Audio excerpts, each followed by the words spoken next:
Hi, it's Ray Grant. It is Saturday, October 12th, 2024. It is 2:08 p.m. here in Pittsburgh. Today I'm going to do a walkthrough of the receipt of the Zodiac killer letters, the initial Zodiac killer letters in the San Francisco Bay Area. That took place on the three letters were mailed July 31st, 1969. They were received in the offices of the Vallejo Times Herald, the San Francisco Examiner, and the San Francisco Chronicle on August 1st, 1969. I am going to basically walk the viewer through that sequence. I went back and looked at the sequence in the movie. Title sequence begins at 6 minutes on my copy at least. Begins at 6 minutes and 17 seconds. Graysmith then drops his kid off at about 7:07 of the movie. Now, I'm assuming, first of all, I don't know why the kid is going to school on August 1st. Back in the 1960s, we usually had the summers. You know, if you're a kid going to school, you usually had the summers off. And I went to school every single year of the 60s. So, but for some reason, his kid is going to school on August 1st. So he drops his kid off at school, and that timing would have been approximately, I'm assuming, somewhere between, let's say, 8 a.m. and 9 a.m. And Graysmith mentions the fact that he's late in the Graysmith character mentions the fact that he's late when he's dropping. You know, why the kid says, why am I not taking the bus? And Graysmith says, I have to drive you because we're late. So then Graysmith arrives at the San Francisco Chronicle at 7:22 of the movie. I assume that would have been 9 a.m. Okay, maybe, maybe, 9:15, sometime between 9 a.m. and 10 a.m. Let's say it was about 9 a.m. So that right after that, you see a mail truck pulling up outside at 7:40 of the movie. Based on my own knowledge of postal operations, that would have happened somewhere between 9 and 10 a.m., maybe a little bit earlier than that. I'm going to introduce an idea here, which has to do with when I worked for the U.S. Postal Service. I was originally a clerk at the downtown office, which is a huge facility on Grant Street in downtown Pittsburgh. And I originally worked in the during the afternoon shift, which would have run, like 4 p.m. to 12:30 thereabouts. But the overnight shift, which is what I eventually worked for, I guess, a year and a half, from maybe early in the March, April 1974 until May of 75 when I became a mailman. So a little bit over a year. I worked from 11 p.m. till 7:30 a.m. Okay, and the timing of the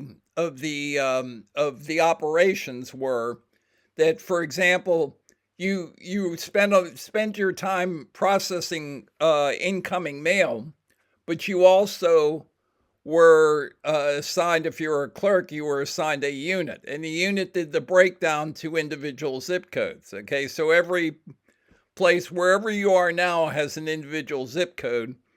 The San Francisco Chronicle has an individual zip code, which right at the moment I don't know, but maybe I'll flash it on the screen after I look it up. But anyway, what ends up happening is the mail is processed in a particular sequence, okay, and the mail that any post office, whether it's Pittsburgh or San Francisco or, any city that you can think of, any main office, is processed with the originating mail being the top priority. In other words, every piece of mail that was dropped into a mailbox or into a mail slot at the post office, that started in that particular city, is called originating mail. For Pittsburgh, it would have been the Pittsburgh Sectional Center. The zip codes would have been 150, 151, 152. And the 152s are all Pittsburgh City zip codes. Okay, and those would have been the top priority. In other words, if you work the afternoon shift, as I did originally, the first priority is the mail that is picked up between, never mind when it's picked up, but it is originating in that particular city. And they process that, and then that mail goes wherever it's going. If it stays in the city, then it goes to the units, which break it down to the letter carrier and so forth. If it's going out to another city, then it gets dispatched there, okay? But the idea is, before they deal with any mail that is coming into the city, they process all the mail that is going out of the city, and that mail is referred to as originating mail, okay? And one of the things that would happen when I started working the overnight shift, I started working 11 to 7:30, is one of the first things that the general foreman were concerned about is, has all the originating mail been processed yet? And if it isn't, let's make absolutely sure that that's processed, and then we'll start worrying about the mail that's coming in.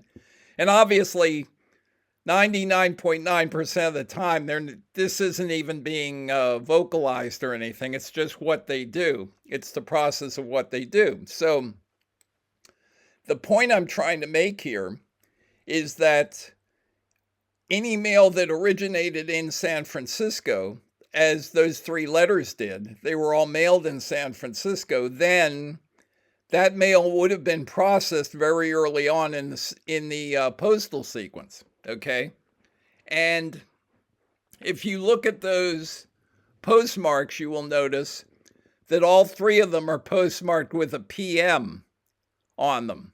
It's July 31st, 1969, and there's a PM, which means that mail was picked up at whatever mailbox it was taken from, and it was then fed through a canceling machine sometime between 12 p.m. and 11:59 p.m. that day on July 31st, because it has a July 31st p.m. postmark on it. Mail originating in San Francisco would have been those letters would have been processed on Thursday, July 31st. The processing would have been done as a priority in the early hours of August 1st, 1969, which means those letters probably would have hit the units sometime in the early morning hours. And again, the units divided the mail into specific carriers, and they also divided mail into specific direct deliveries, such as the San Francisco Chronicle. The San Francisco Chronicle probably had a holdout on their sorting case where you're throwing mail for San Francisco and you get a letter that says San Francisco Chronicle and you just throw it to where it says, the Chronicle. So that, for example, in the unit in Pittsburgh, now again, I did the Millvale Etna unit. I also knew the Squirrel Hill unit because I knew Squirrel Hill, and later on I carried Squirrel Hill and I knew which carriers did which streets. But the point to be made was there would be, not only would the processed mail go to the units, but then the units would dispatch mail. So you would have, for example, in Pittsburgh, you're working 11 to 7:30. Lunch is at 4 o'clock if you're working the units. At 4:30, you come back from lunch and you prepare for the 5 a.m. dispatch. And the dispatch goes out between 5 and 5:30. Again, the actual times may have varied in San Francisco, okay? However, it is reasonable to assume that the mail would have gone out, that there would have been some sort of truck dispatch to to businesses that got a lot of mail. The directs, the businesses that had their own holdouts, like the San Francisco Chronicle. That mail would have gone out circa, let's say between 6 and 7 a.m. Okay. In other words, the Chronicle would have gotten most of its mail much earlier than the movie has Robert Graysmith arriving. The movie has, let's say, Robert Graysmith arriving 9 o'clock, maybe sometime between 9 and 10. The Postal Service didn't sit around on its ass and wait until, between 9 and 10, if you're the San Francisco Chronicle, to send your mail out. You would have gotten a truck delivery, in all likelihood, between 6 and 7 a.m. Now, they do show, let me see here, mail truck pulls up outside, that's at 7:40 of the movie. They do show a truck pulling up and the guy opening up the back and giving mail to an attendant who takes it inside the Chronicle building. That wouldn't have been the first dispatch. That would have been the second dispatch, and that dispatch might have had mail from other parts of the country then coming to the Chronicle. But all of the originating mail, in all likelihood, would have been in that first dispatch between 6 and 7 a.m. So the point that is being made by all of this information about the U.S. Post, about the post office, is that everything that the movie presents would actually have happened much sooner in the day than the movie is suggesting that it happened. Okay, and again, there probably would have been some sort of truck delivery when the movie shows it. It's just that wouldn't have been the first thing that the Chronicle got. And if the San Francisco Chronicle got their mail that late in the day, they would have. They would have let off the next edition with that as the headline. Our mail was late. So lesson number one here, that is being presented in this video, is that if you watch the David Fincher movie, pretty much everything that happens pertaining to that day actually happened much sooner than the movie suggests it happened. Okay. Or very probably did, okay? And again, you're talking about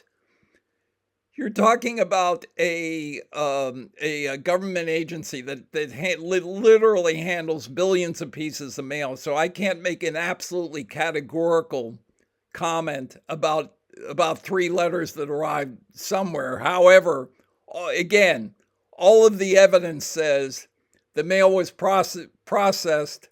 Processing had begun the afternoon or evening before, which means they would have gotten those letters probably in an early dispatch that day.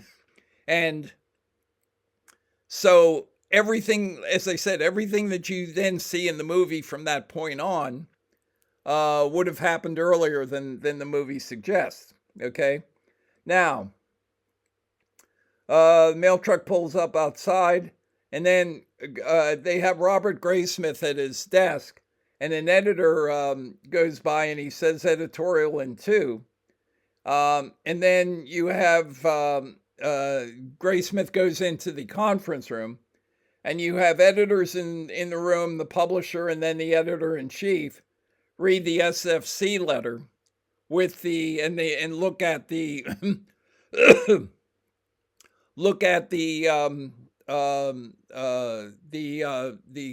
cipher portion. They pass the cipher around the table. They argue, they fact check the details in the letter. Okay, that's all of that sounds reasonable. Okay, however, I think the moment the letter says, this is the murderer, or this is the killer, whatever the actual wording was in the SFC letter, San Francisco Chronicle would have taken a step back from that letter and contacted the police, okay? Because now, we had Mike Butterfield talking about tampering. If you're the San Francisco Chronicle and you get a letter that purports to be from the murderer of 3 people, you probably want to preserve whatever forensics they had back in 1969, which would have been fingerprints. So it is then reasonable to assume that there wasn't a lot of general handling of that letter. Okay. Now maybe I'm wrong about that, and they were a bunch of doofuses, and like the movie suggests, they were just all handling it and sneezing on it and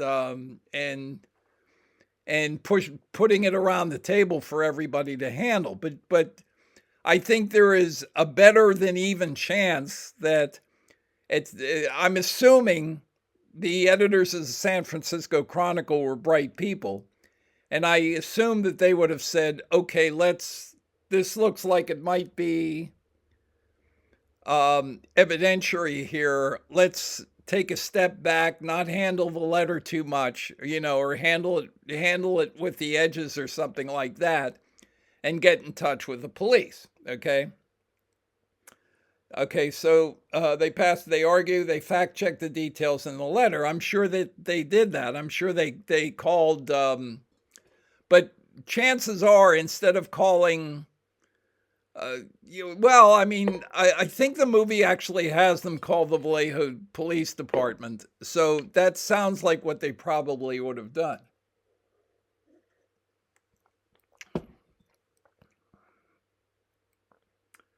Okay, Paul Avery calls Vallejo PD.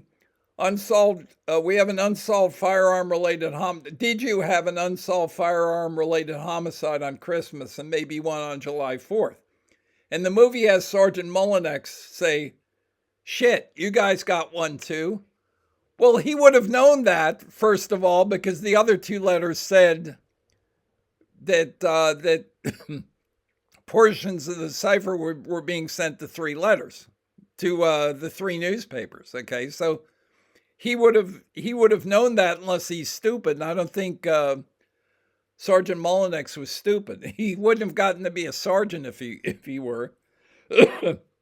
There is then further editorial discussion on on whether they should publish the letter or not. All of that would have been up to the police. Now, they wouldn't have been up to the Chronicle. And if the Chronicle had kept possession of the letter and not, just treated the cops like they were, an afterthought, they would have gotten a lot of grief from the police. The Vallejo PD would have said, okay, if you're going to continue to do things like this, then we just won't cooperate. We won't respect your beat reporter, and so forth. Okay. And it's a 2-way street, as I think I said in my last video, which is the police cooperate with the newspapers and the newspapers cooperate with the police. So if you're getting information that pertains to a crime like murder, then especially multiple murder, and which although the 2 murders in Vallejo had not reached the level of notoriety that the Zodiac case eventually would, they would still have been somewhat notorious. And the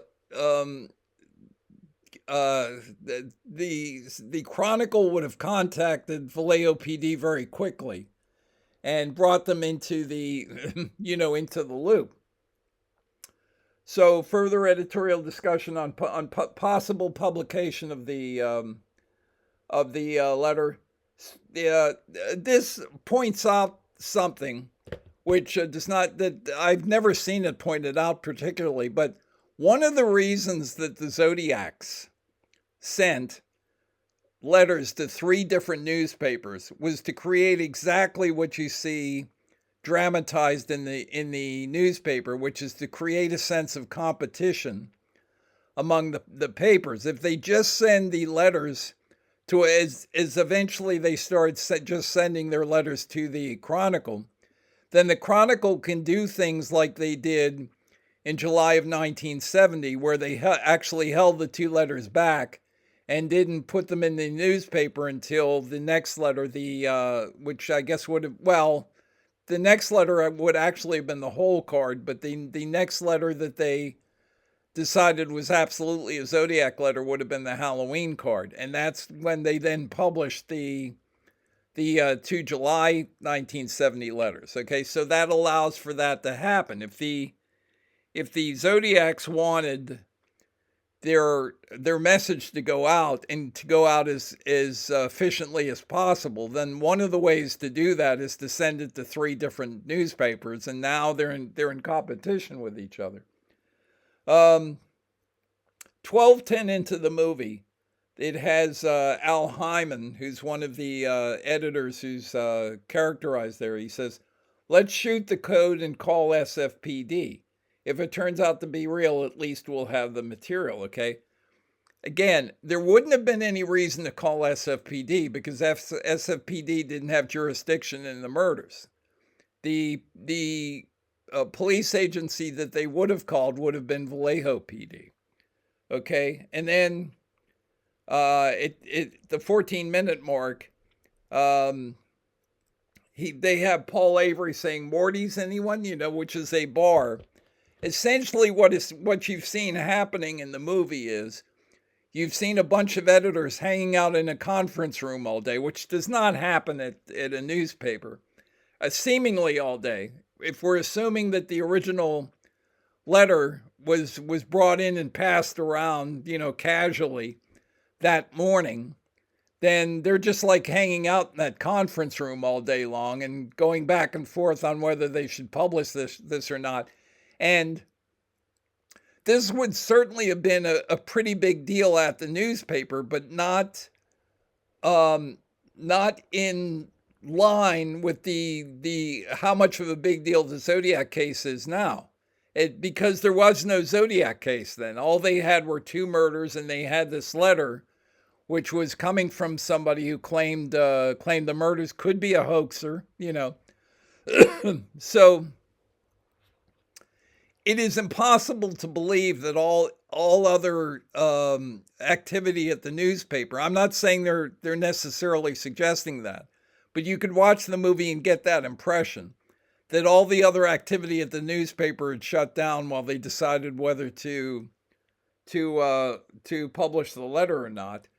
And then you see Graysmith going home and walking past the bar where all of his colleagues are hanging out, okay?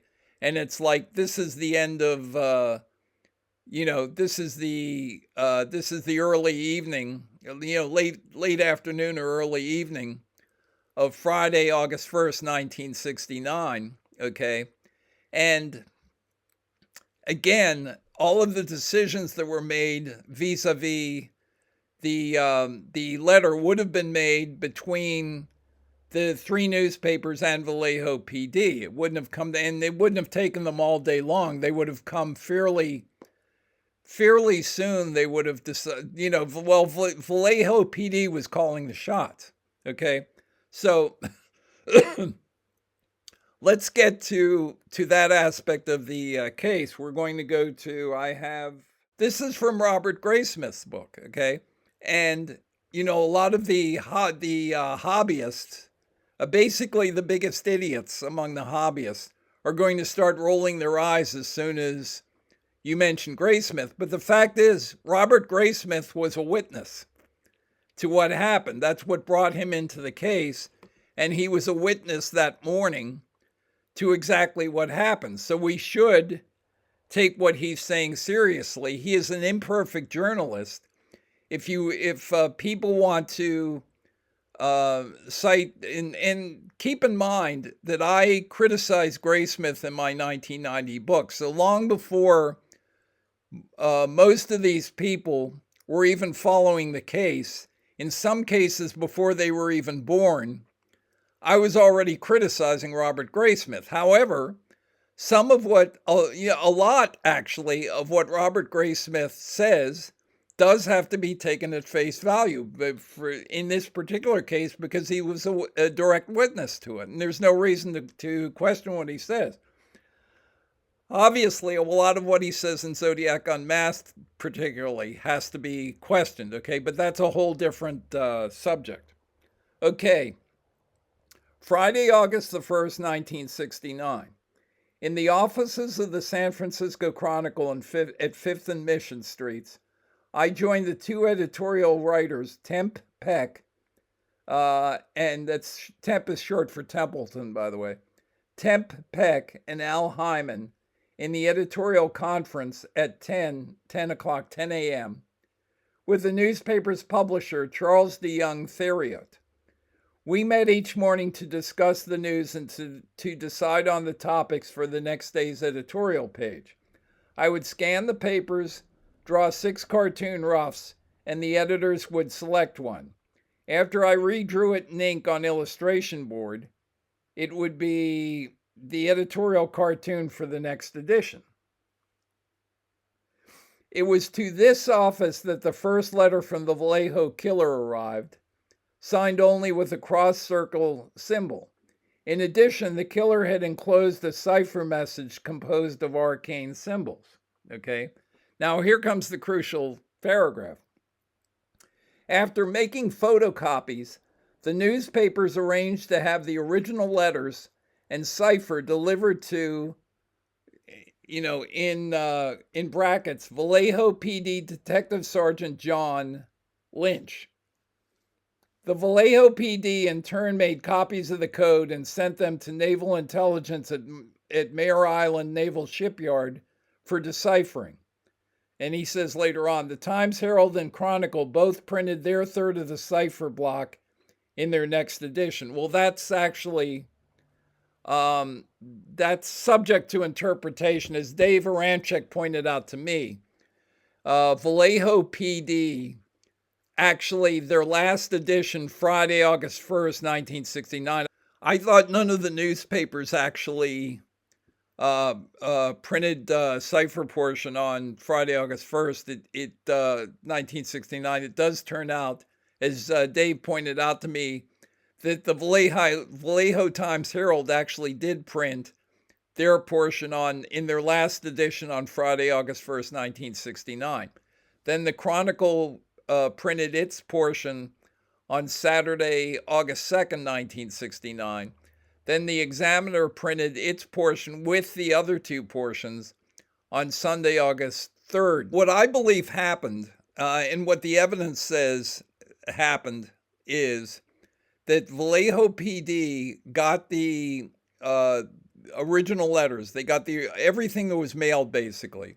They got the original letters, they got the original cipher portions, and they telefaxed these cipher portions to the FBI in Washington. And again, one of the reasons you may wonder why I spent so much time establishing that all of this happened relatively early in the day, it would have been, the police conference would have happened, okay, if we just go by the sequence that the initial dispatch to the Chronicle would have occurred between 6 and 7 a.m. that morning. It is reasonable to assume, certainly, that, Robert Graysmith says that his conference, which included looking at the letter, would have happened around 10 a.m., okay? And that they then contacted Vallejo PD, okay? That is more than enough time for Vallejo PD to have taken the physical copies of the letters, taken the cipher portions, and telefaxed the cipher portions to the FBI in Washington. Okay, again, it is entirely possible that Vallejo PD had already had, although Vallejo, as Pierre Bourdieu said, was a sleepy little town, but I'm sure at one time or another, Vallejo PD had worked on something with the FBI, maybe something that was drug related with the FBI.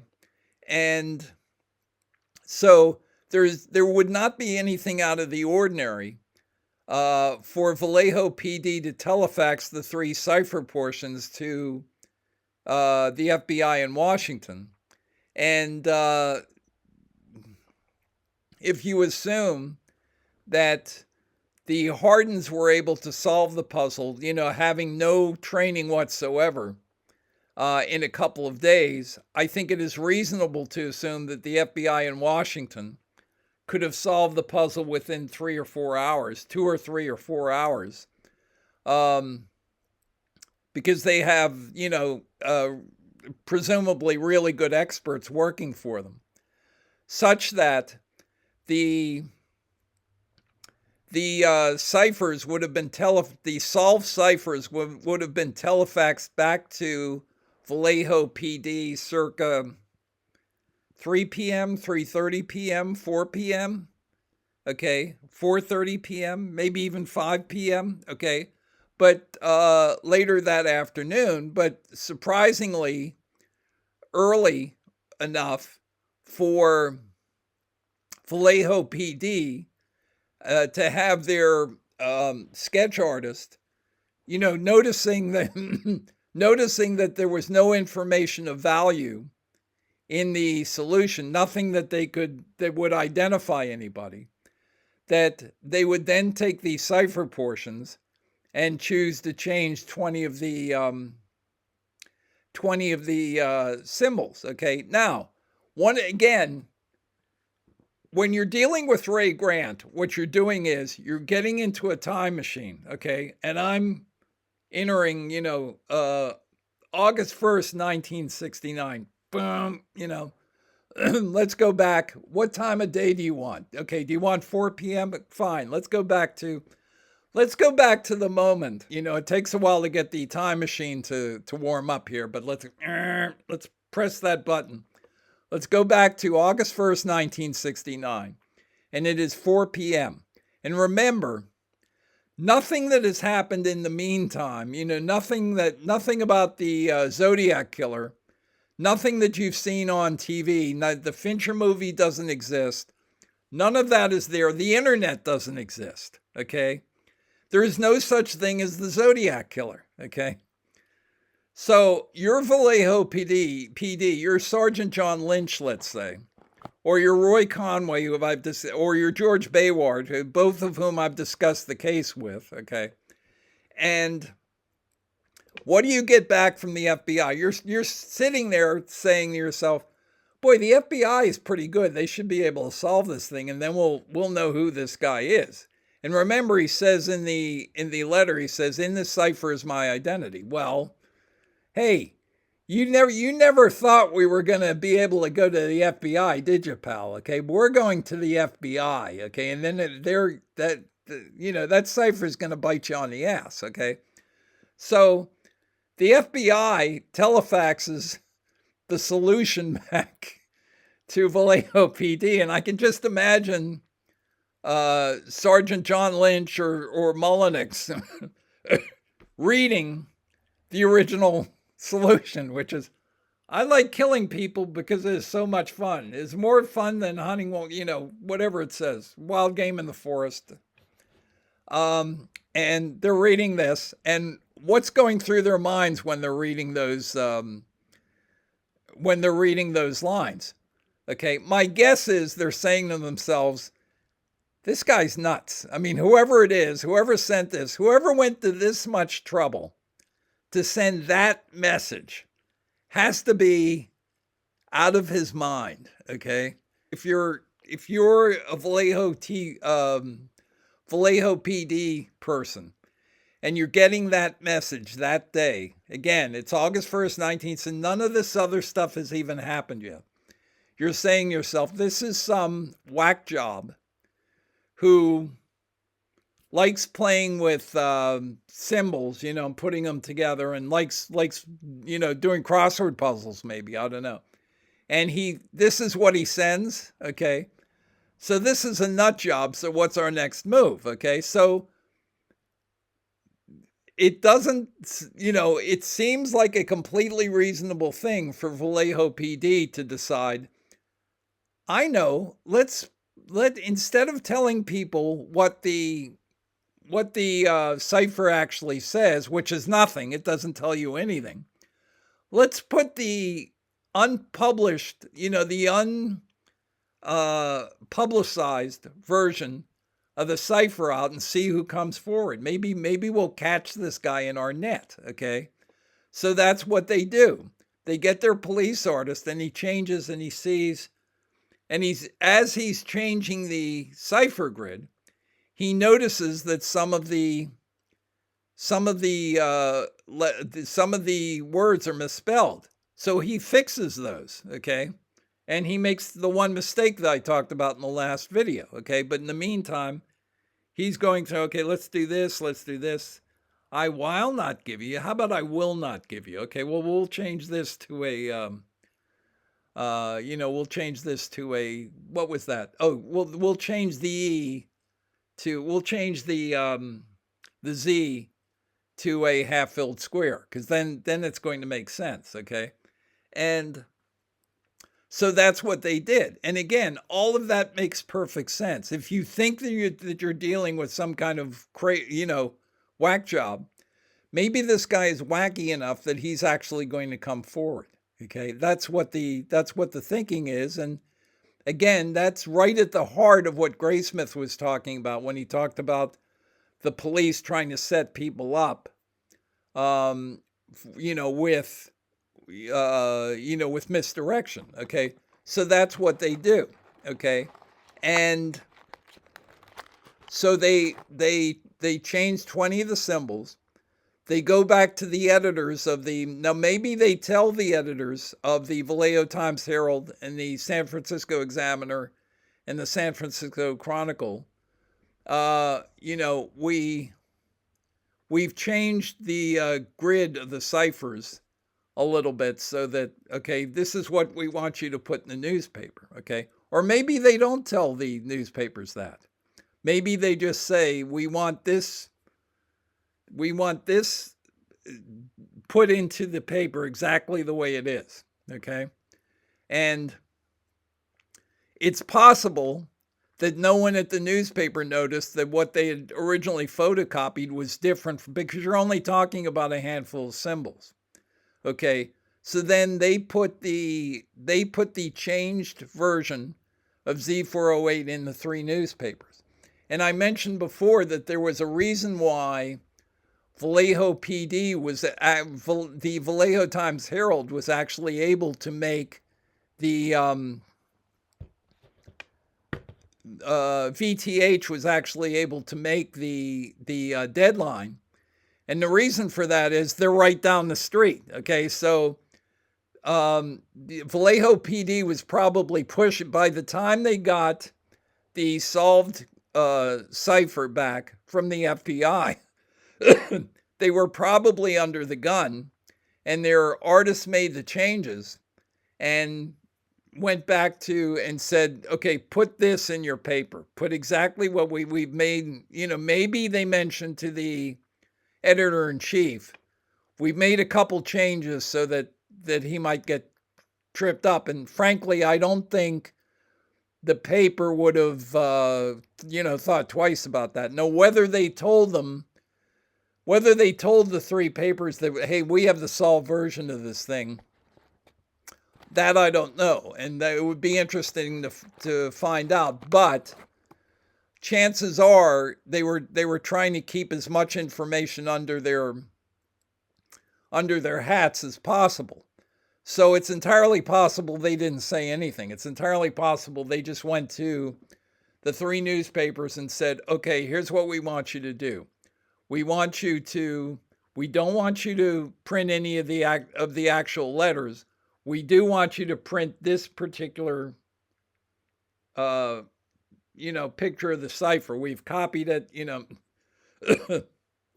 and they may have said we changed one or two symbols. They changed 20 symbols actually.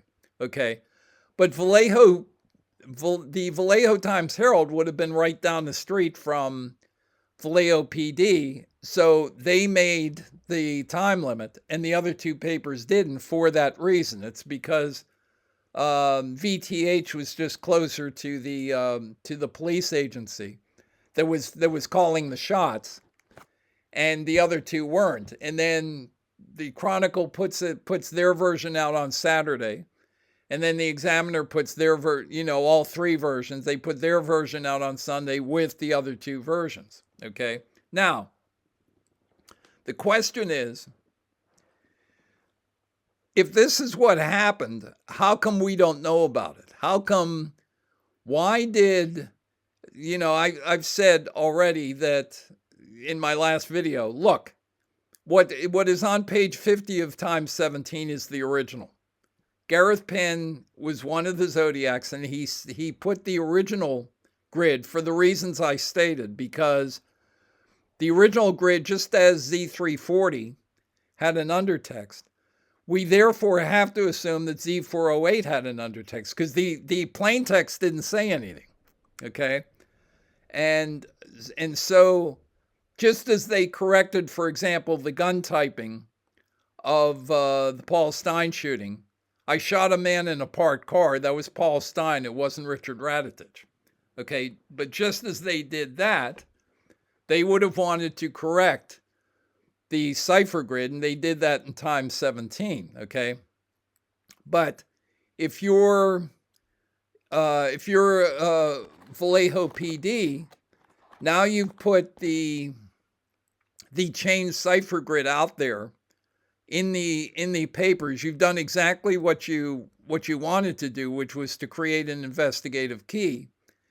And by Monday, the Hardens had then solved the cipher, and the Hardens worksheets are then faxed to the FBI in Washington.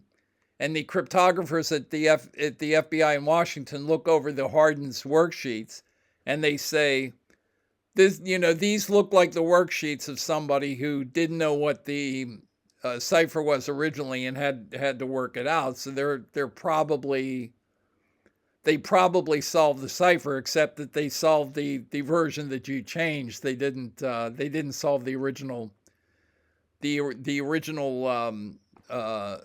cipher symbols. But that, all that would have meant was you would have had more misspellings in it in terms of the plain text. Okay, so plus Vallejo PD checked out Vallejo PD, and I'm sure the other police agencies checked out Donald Hardin, decided, well, this guy didn't kill anybody. Okay, so in other words, if you're Vallejo PD,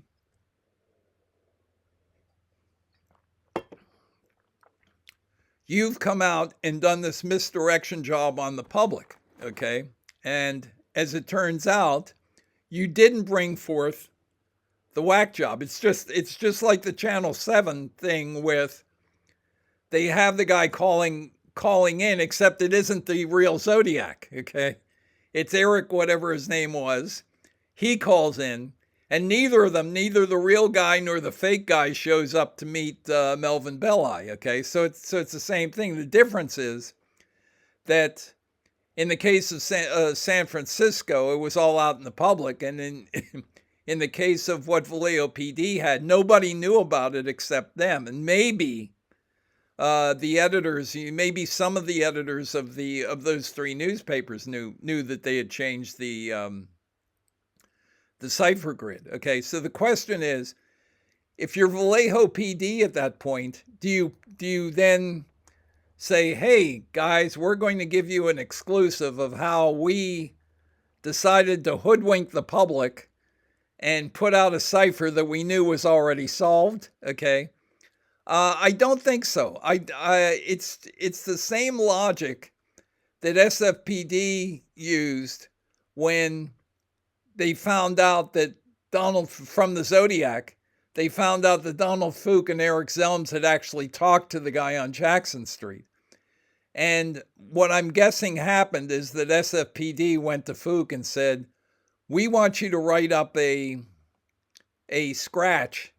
memo that says you didn't talk to the killer, because if you reveal the fact that you actually talked to the Zodiac killer, that night, again, this is October 12th, so October 11th, 1969 was 55 years and a day ago. Okay, they didn't know there was a Zodiac crime. It wasn't until October. The October 13th letter was postmarked October 13th. They would have gotten the letter, I guess, on the 14th, on Tuesday the 14th. But by that time, now they know that who they're dealing with. They're dealing with the Zodiac, and then they get the November 9th letter where the Zodiac says, "Ah ha ha ha! Hey, you had two guys who talked to me, and they didn't stop me." Okay, so the last thing SFPD wants to admit is the fact that the most notorious criminal in the city's history was stopped and talked to by the police, and they let him go.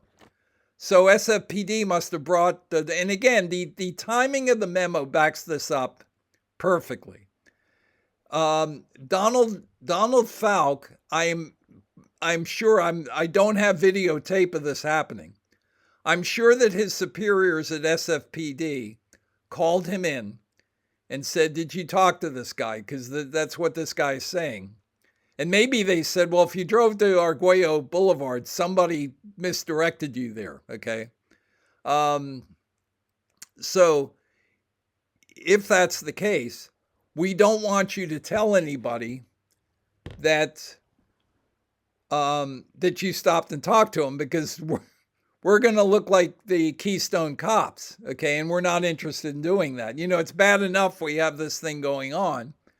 And Fook probably said something along the lines of, "Well, what do you want me to do?" And they said, "Well, don't tell anybody that you actually talked to the guy. Just say, we were driving down the street, we looked, we saw that he wasn't a black male adult, so we sped on." Okay. And then just present the fiction. It's Richard Grinnell's favorite word there. Present the fiction that that's fiction for you. If you want fiction, that's fiction. That somehow Fook didn't stop and talk to the actual Zodiac. Okay, so that's what they did. Okay, and for years, right up to the present moment, SFPD has not admitted that the two officers talked to the Zodiac. Okay, so the question then comes: would Vallejo PD publicize the fact that they put out Z408 as if they didn't already know what the solution was, and ask the public to solve it? Okay, my guess is that they would not be interested in doing that. Okay, they had set up an investigative key that they were hoping that the killer would get, that it would snap shut on him, and it just didn't happen. He didn't come forward, and once the Hardens came forward, and enough people became aware of their solution to it. And again, remember that it isn't as if it was a secret that the FBI had solved the Z408, because that's been in the Napa police report since that went up, and Ken Narlow and Lonergan were aware of it. It's not as if that they were covering that up. What they were covering up was the fact that they had gotten the solution that afternoon, and then they changed the grid in an effort to catch the actual killer. And at that point, knowing from their standpoint, well, the 20 changes that we made didn't change what the solution says. It doesn't change what the plain text says. So we're not going to notify everybody hey, the grid that you're putting out isn't what we got, okay, from the killer. So, and then in 1990, Ray Grant is putting his book together, and I should have noticed it when I originally read. I'm the first person probably who read Time 17, probably didn't get the first copy, but probably the first person who read the thing all the way through. I guess I should have caught that. I didn't, okay? I just assumed that what Gareth had on page 150 was the same thing that Graysmith had. And it wasn't until I started writing my book in 1990 that I suddenly realized, hey, wait a minute, some of these symbols aren't the same as what's in Graysmith's book, okay?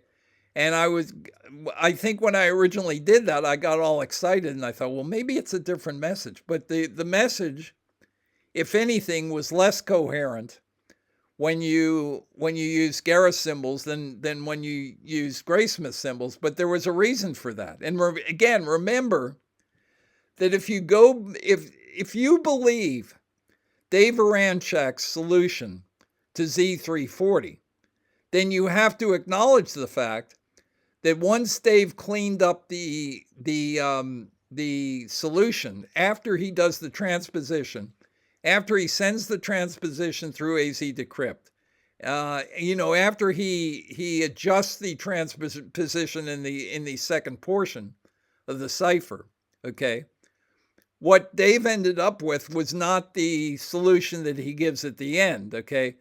There were still, as I pointed out in the last video, there were still misspellings in the and weird kind of like word separations. The words were different, and they were somewhat different. They were parsed differently in the actual solution, and then Dave cleaned it up. And in effect, that's what the Vallejo police artist did with Z408. Okay, so what I'm saying about Z408 was also true of Z340, which is that the solution that is quoted is a cleaned up version of what the cipher actually consists of. Okay, so it makes perfect sense that what Gareth has on page 50 was the original version. Okay, and I'm going to quote from my book where I talk about Z408, the original symbols, okay? And some of what I'm saying here I now realize is not accurate, okay? But I'm going to quote it because some of it is accurate. Okay, let's Z408, the original symbols. I pointed out in the section on the Zodiac letters that law enforcement changed about 20 of the symbols in Z408. And then put the altered segments in the 3 local newspapers to see if the Zodiac would step forward and point out the differences. On page 50 of Time 17, Gareth Penn publishes for the first time the original symbols sent by the Zodiacs on July 31st, 1969. He alludes to this on page 49 of Time 17. The original format and the original misspellings have been preserved exactly as they were composed by the author. Okay, well, he would know. Gareth never mentions that the Z408 put in the newspapers wasn't what the Zodiac originally sent to those newspapers. Since page 50 of Time 17 shows a different cipher grid from that which was published in the 3 newspapers, and that which was also found in Robert Graysmith's Zodiac, 1986, and since Gareth notes that the original format and original misspellings have been preserved, he had to know that what was on page 50 was not the same Z408 as had been shown to the public in 1969. Since he's a Zodiac conspirator, it's presumably important to him for the original grid to be shown to the public at some point. So he puts the original unaltered version in his book. But wouldn't it be dangerous to do that? That's assuming someone would notice the 20 restored symbols, which no one other than myself did in the past 30 years, since Times 17 was published. The publication date of my book is 2015. But Gareth's defense would probably be that since his father was in law enforcement, he would have had access to all the original documents, including the Z408 segments. Except that, even according to Times 17, Gareth did not have direct access to the documents through his father, since every time Ken Narlow shows Gareth a letter from the Zodiac, Gareth claims never to have seen it.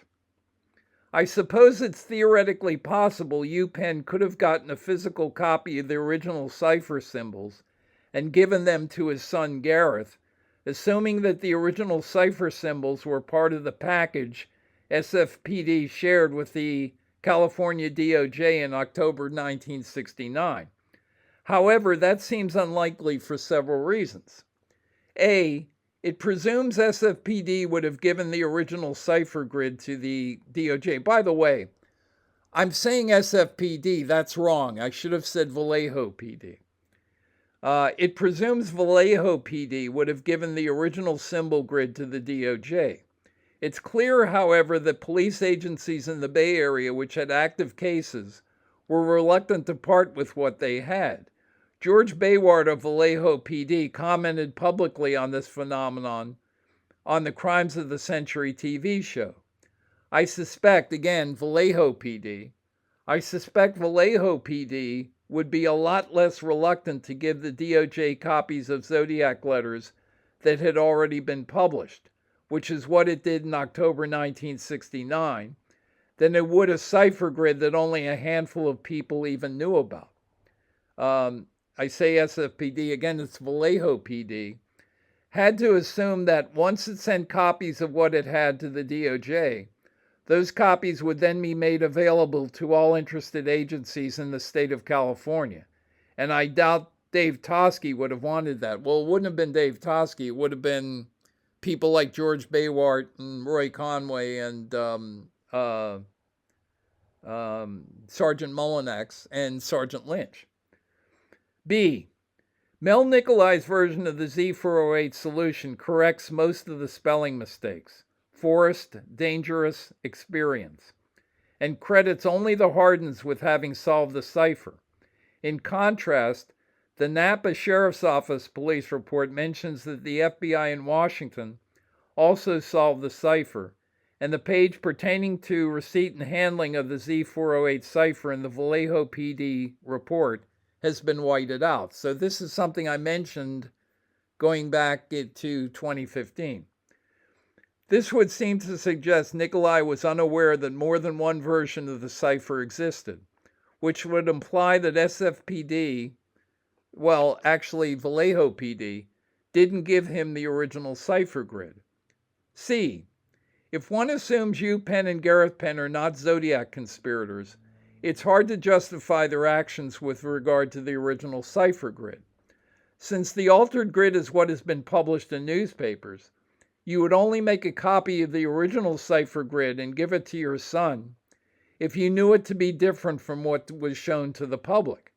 If you were the son and you were as dead set on correcting inaccuracies in the public record about the case, as Times 17 obviously is, you would then come out and say, here's the original cipher grid that was sent to the newspapers prior to its being altered by the police. But Gareth never says that. In fact, he never points out that what's in his book is different from what was published in the newspapers, and then later in Grace Smith's book.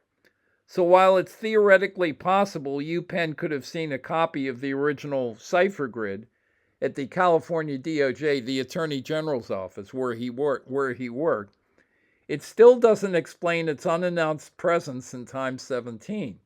And remember, UPenn retired from the California DOJ in 1974, and the file copies of what SFPD had would not have arrived there until 1978. Okay, again, SFPD's Dave Tosky's records would not have arrived. Would not have been given. Well, would not have arrived in Sacramento until 1978. So for UPenn to see what SFP, well, it's what Vallejo PD had. So for UPenn to see what SFPD had, Vallejo PD, he'd have had to walk into the office after he'd been retired for at least 4 years, and then start rummaging in files that Graysmith says Fred Chirisago had hidden in a drawer without having a legitimate reason for doing that, and then start making Xerox copies of everything. The point to be made is Vallejo PD would have had no particular reason to publicize the fact that they had tried to catch the killer by putting out what they knew to be a false cipher grid. And the fact that they kept quiet about it is, I guess, demonstrated by the fact I'm revealing that now, or I actually originally revealed it in the book.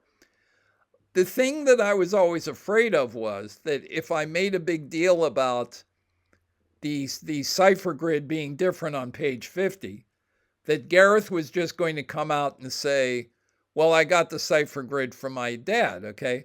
But first of all, his dad retired from the DOJ in 74.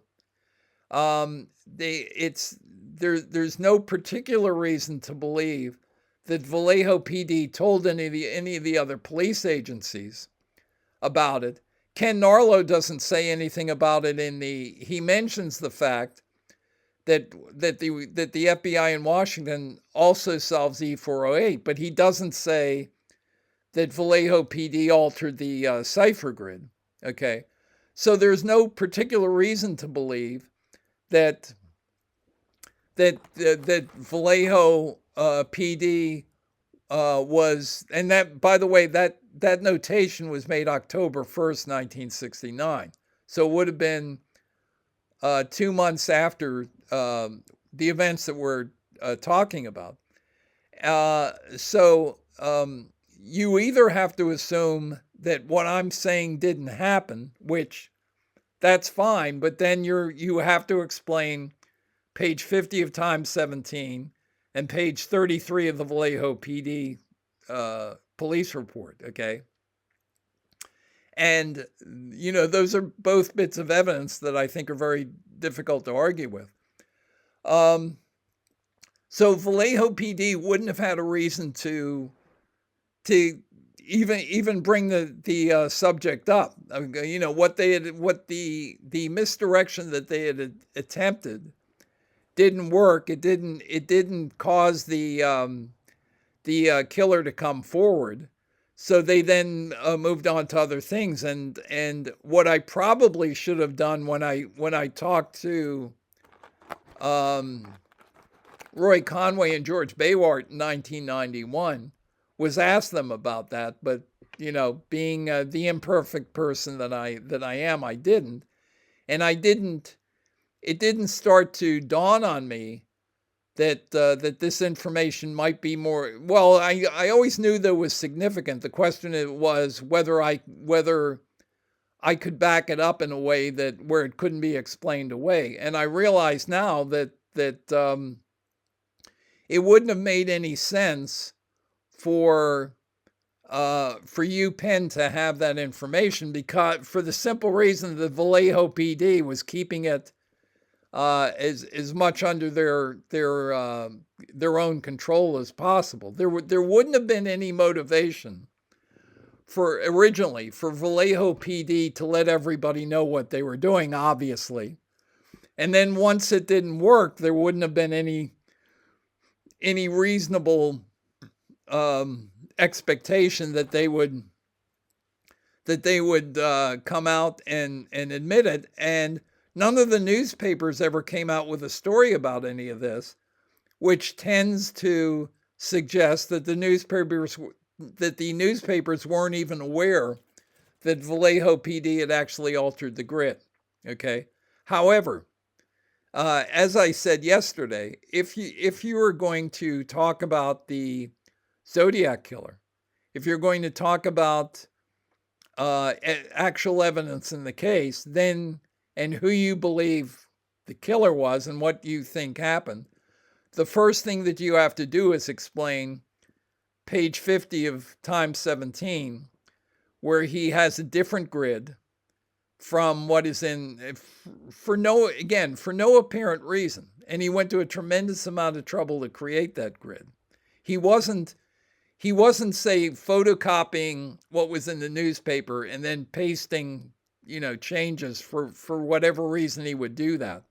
I'm not sure exactly what reason Gareth Penn would have to introduce errors in the cipher grid that then created an English text that made less sense than what was actually published in the newspaper, unless he had a reason for doing that. And as I said, it would be the same reason that whoever put Z340 together had, which is that there was an undertext for both ciphers. Okay, so all of this is to point out, the entire.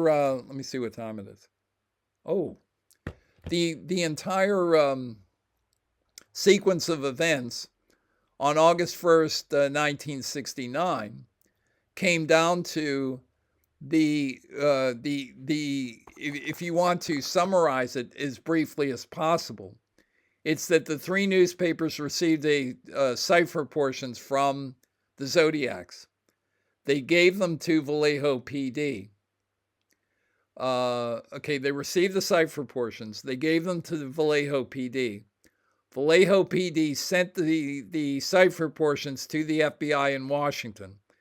The FBI in Washington solved the cipher and sent it back to Vallejo PD. Vallejo PD then looked at the solution to the cipher and said, this does not move us forward at all. And this person obviously is not playing with a full deck. Let's see if we can trick him into coming forward. So that's what they did.